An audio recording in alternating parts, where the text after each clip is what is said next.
Advanced Studio Classroom is on the air.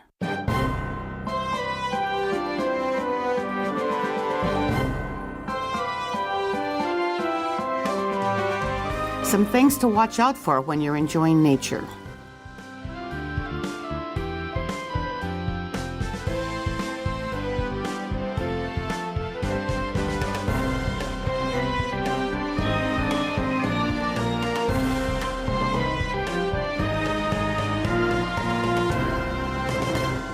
Hi, everyone. Welcome to Advanced Studio Classroom and our outdoors article for this summer month of July.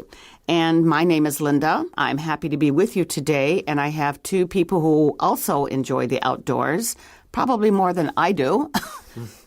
Well, I'm Pauline, and I like the outdoors more than a lot of people do. I just love being outside, so I'm excited for this article. And I am Zach, and I like the outdoors, but I think more than Linda, I don't know, that remains to be seen. We'll see. Yeah, I do like the outdoors on a limited basis. Not as much as Pauline, but I do enjoy them. And, you know, summertime is when a lot of us are outside, spend a lot of time outside. And we also are in different situations in different parts of the world because many people are traveling. And there are some things you need to pay attention to when you change your environment, because you might be used to something in your own country or your own area, and when you go to another part of the world, it's totally different, and we're going to talk a little bit about that as well. Some like travel cautionary safety tips as well. I think this is a really important thing to talk about. My husband and I used to live in Costa Rica and help at a bed and breakfast, and we'd often talk about the vacation mindset people would be in, where you kind of have this feeling that nothing can go wrong because you're on vacation. And so suddenly even your basic safety awareness seems to kind of be lost just because people are just only focused on having fun. But of course, that's not safe, and it is important to think about going to a different place, a different environment, how to be extra safe. Right. I think also sometimes when we travel, we think, oh, this is a tourist destination, so everything's here is safe. That's especially when you're dealing with the outdoors, that is not necessarily true. No, it's not. In fact, this article is talking about we are trying to play it safe, and that's just in order to enjoy nature, but you got to play it safe, which just means don't take any unnecessary risks, I think. Right. Yeah. Well, let's start our article. There's a lot to talk about today. So we are on page 24 in your magazine. If you have it with you, maybe you would like to open to that page, and you can follow us along or find it on your digital device. And we are going to begin reading in the left-hand column at the top of page 24.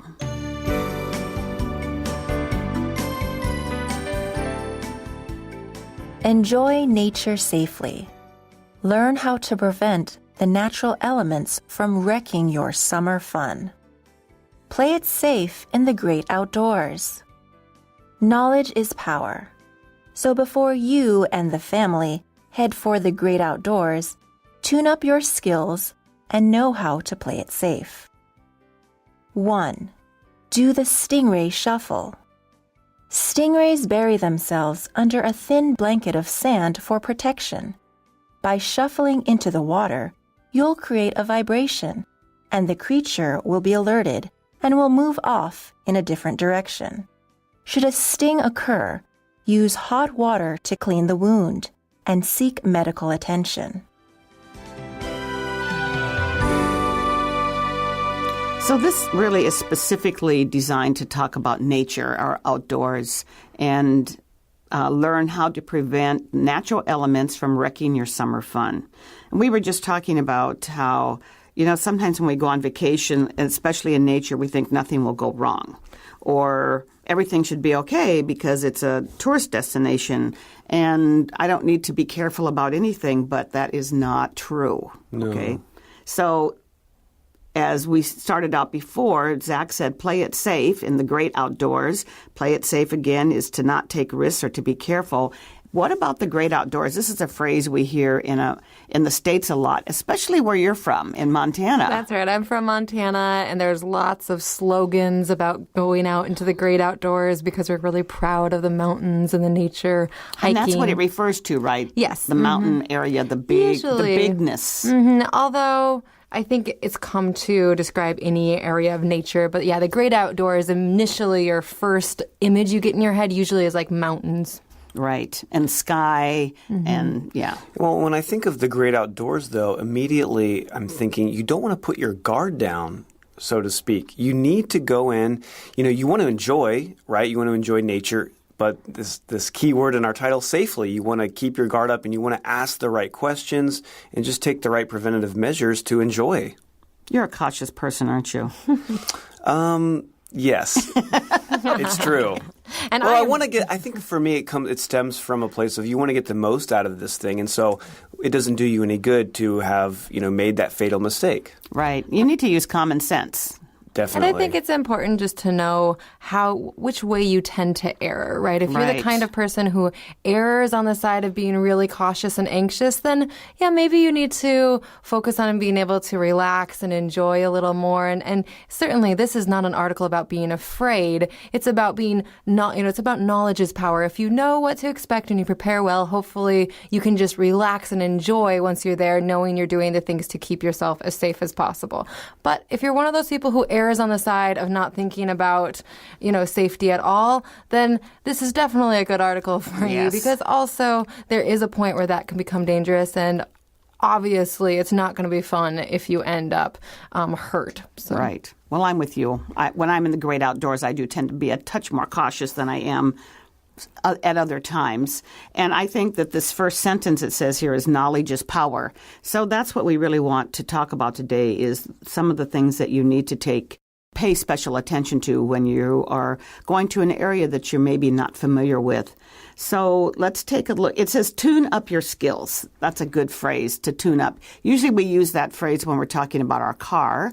I think my car, and also this can be a noun. My car needs a tune up, or I need to get my car tuned up. What does that mean? Well, here it says, knowledge is power, so it's referring to, you need to do your research and tune up your skills. So just fine-tune or take the necessary precautions before you set out to the great outdoors. Okay, so find out what you're going to be dealing with. Exactly. Well, I like this first one. It says, do the stingray shuffle. Yeah, it sounds like a dance Are we move, dancing? right? Yeah. Kind of. But first of all, a stingray, that's one of our specialized terms. I know that most of us know what that is. So it's that long, flat fish, and it has a whip-like tail. The description here with a large barbed poisonous spine. And you can see a picture of it on the top of page 24 if you have your magazine open. Right.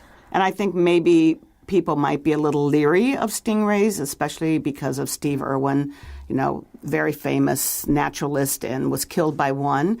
But it was all a freak accident. Yeah, we were talking about this before the show, that stingrays really became infamous for having, killed Steve Irwin. But the reality is these are generally a very docile, a very safe creature. They're not aggressive. They're not going to try to harm anyone. And usually when there is a sting, it's not lethal by any means. So it's not something to be super scared of. I think stingrays are still something you can really enjoy seeing and being excited about in the ocean. You shouldn't be afraid.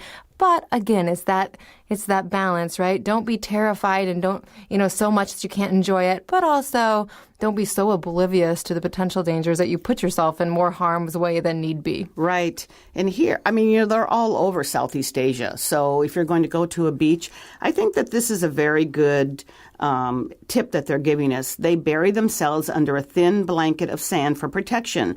So, there's sand under the water. So when you walk out into it, you might want to shuffle. And shuffle just means like move your feet around a little bit so that they can feel the vibration. Right. And when you shuffle, you don't really pick your feet up. You're just moving your feet, forward, but keeping them basically on the ground.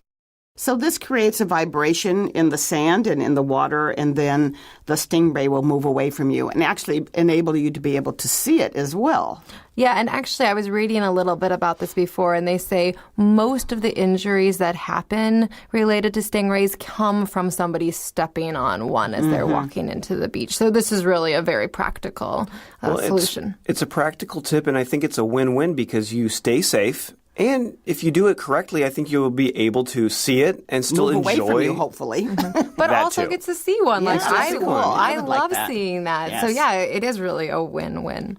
Well, just in case though, of course, no matter how safe you are, freak accidents can occur, as we know with Steve Irwin and others. So if a freak accident does occur, if you get stung, again, this isn't something to be terrified about. You're not going to die. The sting, they say, is quite painful, but they give you some good tips here, too. It says, should a sting occur, so if a sting occurs, then use hot water to clean the wound. And I read that hot water actually breaks down the venom, so it doesn't just make the pain go away. It actually helps stop that venom from working and causing any damage. Probably, removes it from being as strong as it would be, or keeps it from being as strong as it would be. So, yeah. So, yeah, it's a great first step. Of course, then you should seek medical attention. Yeah, and you really want to emphasize this point here, seeking medical attention. I think it's important, we were talking about it earlier, wherever an accident may occur, the local people on hand, like whether it's a lifeguard or it's a doctor's office, they should have these kinds of solutions at hand in order to address whatever, the issue might be, whether it's a stingray or a jellyfish. It really is important to seek local medical attention. Right. And just one more note on the worst case scenario side of things. If somebody were to get stung that that actually the barb is still in them, don't pull it out. I can't emphasize this enough. Do not do that. It will cause so much damage. That is definitely something that a medical expert should be dealing with, not you. And actually, that also applies. I know we're talking about stingray, but as we're just discussing the article of Nature in general, jellyfish. Some people will say you want to scrape off the where it stung you, but actually don't. I think that's really dangerous, and I would really recommend just seek medical attention. Go to the hospital; they'll know what to do. Well, let's move on. We have 4 more points that we want to talk about, and we're going to continue our reading now in the left-hand column on page 24. We're going to read parts 2 and 3.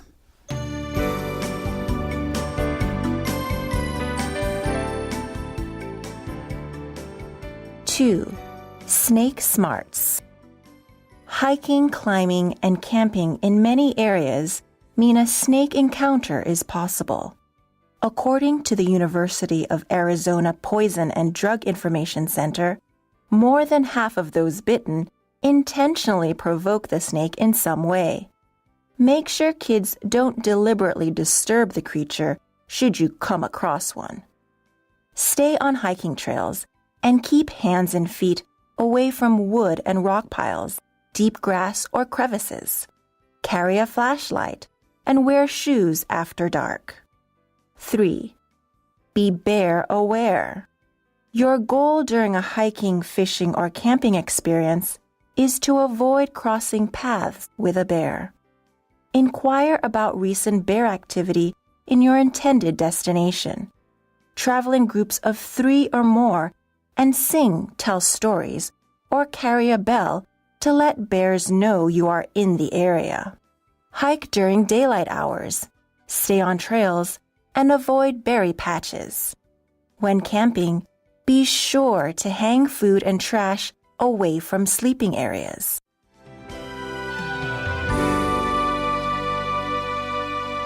Well, one of the things that we often may come across, and many different kinds of them, are snakes when we're hiking.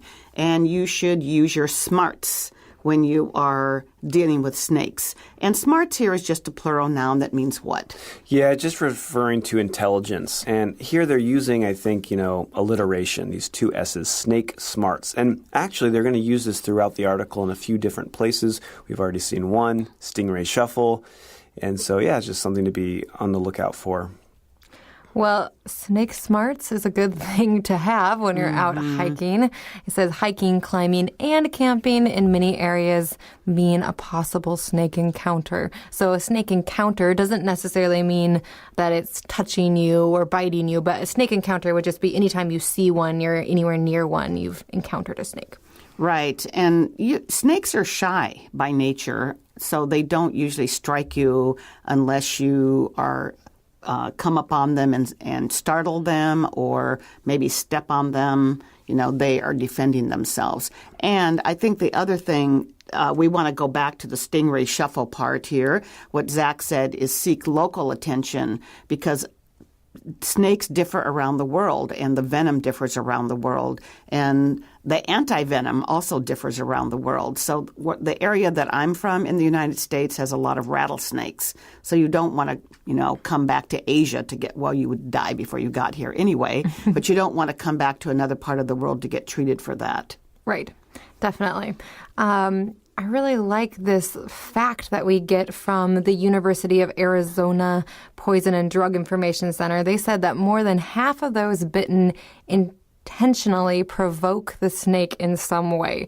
So this is really interesting. We're not even talking about somebody who accidentally provokes a snake by stepping on it or, doing something without even realizing. We're talking about people who on purpose interact with the snake in a way that provokes it, that makes it angry, that makes it feel scared, which I know it sounds crazy, but over half, that's a lot of people doing that and then suffering some pretty intense consequences. Why would people do that? Well, so this is really telling just about, what's involved with snakes. So these are, like Linda said, shy creatures that, are not only until they feel threatened will they start to narrow in on, Usually. Usually, right. Usually. So, yeah, just you got to use your smarts. Well, and they do give you the very next line kind of gave me the of course, when we were talking about who would do this. Kids. Like what? None of us would, but kids. Yes, of course, kids. Whether that's teenagers who are trying to prove something or still feel like they're invincible, or little kids who just don't understand the world and they just think it's another animal like their pet dog or cat, So it is really important if you're traveling with children or teenagers to really emphasize to them, again, while this is a really fun trip, we also need to learn how to be safe and how to respect the animals. For one, just because we want to be honoring of nature and the other animals, but also because even an animal that looks harmless can hurt you, especially even if you think you're trying to be nice to them, you're just trying to pet them, they don't know that they could hurt you. And I think that the next paragraph gives very, very good advice. It says, when you're hiking, no matter where you are, if you're in a jungle, if you're in a forest, if you're on a mountain, stay on hiking trails and keep hands and feet away from wood and rock piles. So if you see a pile of rocks or a pile of wood, you don't want to really go around them because snakes are often inside of those, keeping cool or coming out to get warm. It's very easy to disturb them. And stay away from deep grass or crevices. Okay, and a crevice is one of our specialized terms. Well, actually, it's a more information term. It means a narrow opening, especially in the surface of a rock, that it's often wide enough maybe that a small foot could step into it. Right, or your hand could go in, right? But that is exactly what you should not be doing. Right. Again, hopefully this is just emphasizing some knowledge that you probably already have, but maybe you haven't thought about, telling your kids about that yet because it's common knowledge to you, but at some point kids have to learn that, right?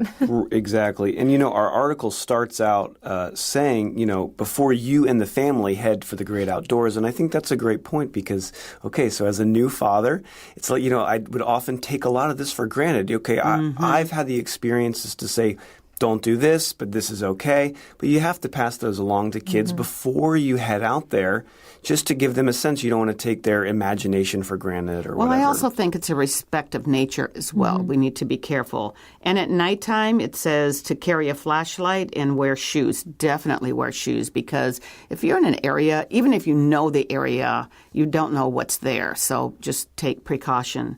And then the third point is to be bear aware. Okay, and I think there aren't that many wild bears roaming around where we're in Taipei City. But if your goal is to go hiking or fishing or camping, and you don't really want to be crossing a bear's path. That's right. So I'm from Montana, and Bear country. Aware, bear country it is. And so everybody's very aware of bears there. All of the cautions that they give in this section, I'm very aware of. But of course, the worry is that somebody will come to Montana, and of course we want people to come and experience the beautiful nature that we have there, but maybe hasn't done their due diligence. They haven't looked into what are the potential dangers of that particular area you're coming to, and what do you do to keep yourself safe.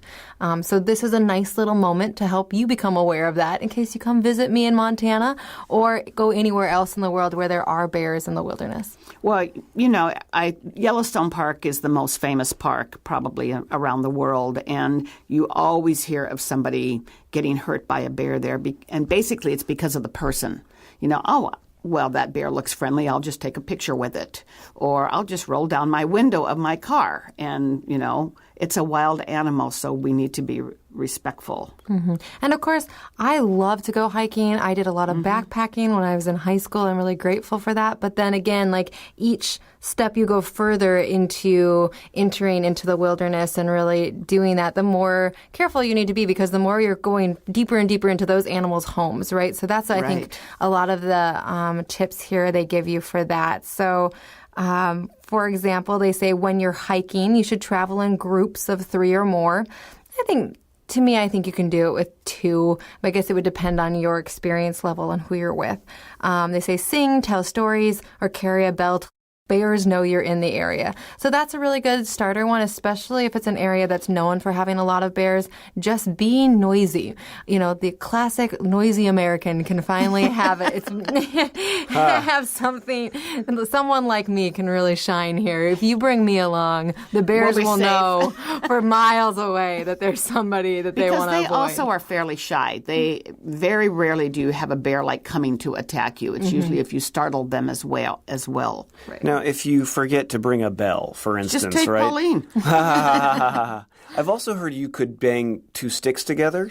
Anything like that? Maybe 2 pots. I don't know that something sticks. even louder. Honestly, I think as long as it's more of that, if you're talking and laughing and you're not whispering, that's probably going to be enough. Humans, even ones not as loud as me, are pretty loud compared to the rest of nature. If you think of how quiet nature is, maybe you hear something stomping through the forest or some birds, but human voices are still pretty loud. So if you're telling stories and singing, you're good. And hike during daylight hours. Again, stay on trails and avoid berry patches. That's my all-time favorite. Because it is true, bears do go to berry patches. So if you want not to encounter one, don't go there. And this we've always heard. When camping, be sure to hang your food and trash away from your sleeping area. And hang them over trees. Especially if you're in a high bear area. I've gone camping in a lot of different areas in the United States, and particularly in Montana. There's some areas where this is not an issue, or we just leave a lot of times we'll leave our food in the car, right? If we're just driving to a camping spot, and usually that's okay.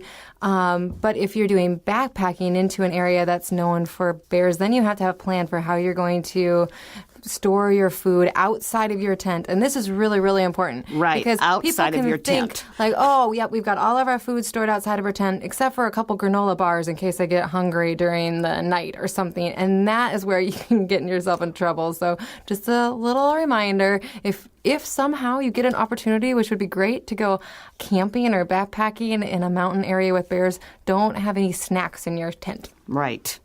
Well, let's move on. We have 2 more points we're going to talk about. Let's listen to those right now.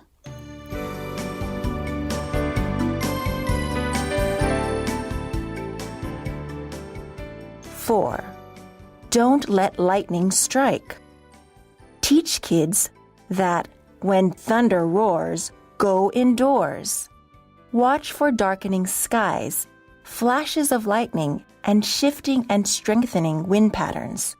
If you hear thunder, it is time to move to a sturdy building or hard-topped metal vehicle with windows closed. Avoid wires and metal fencing. Wait for 30 minutes after the last thunderclap to move outside. 5. Stay warm and dry. Whether you get caught in a downpour or lost on the trail, getting too cold and too wet is something to avoid. It's especially important to keep heads, hands, and feet covered. Remove wet clothing at the earliest opportunity. Shivering, the body's natural attempt to warm itself, is a first sign of hypothermia.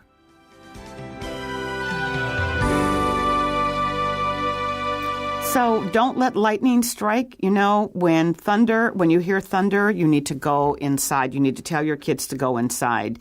And if you are in the Midwest area of the United States on vacation, you know, when you're looking at darkening skies and flashes of lightning, it says, you know, you need to be aware. If you hear thunder, then go to a sturdy building or an area, it says a hard top metal vehicle with windows closed, because the lightning will pass through it. It won't hit you. Mm-hmm. And I know we don't think, oh, no, I'll never get hit by lightning, but people do. So you need to be careful. And what are a couple of things you should avoid, Zach?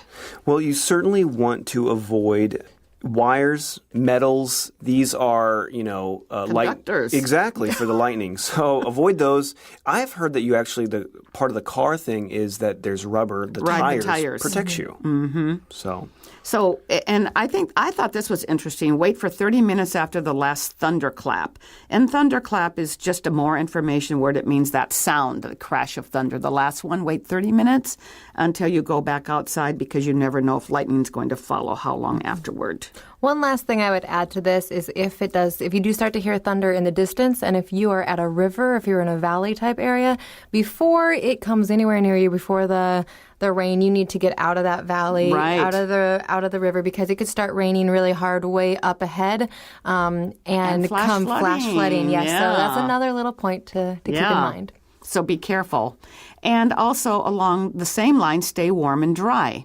So if you're hiking and you get caught in a downpour, which means a lot of rain in a short period of time, or you get lost, be careful about getting too cold and too wet. You don't want to do that, because you will easily get hypothermia. Right, and there's only so much you can do about it in the moment, right? So really, to me, this tip is more about preparing before you go on a hike when you're going outdoors. Make sure you bring a rain jacket. Make sure you have some rain gear so that you don't get caught in a downpour and are suddenly soaking wet and you don't have anything to change into and you're in a dangerous situation. That's right. Well, we invite you to review these yourself, and maybe you have some more. You could write to us and let us know on our Advanced Facebook page. We'd love to hear from you, and we hope to see you again tomorrow. Tomorrow we're going to be talking about mosquitoes, everybody's favorite summer topic. See you then. Bye for now. Bye. Bye.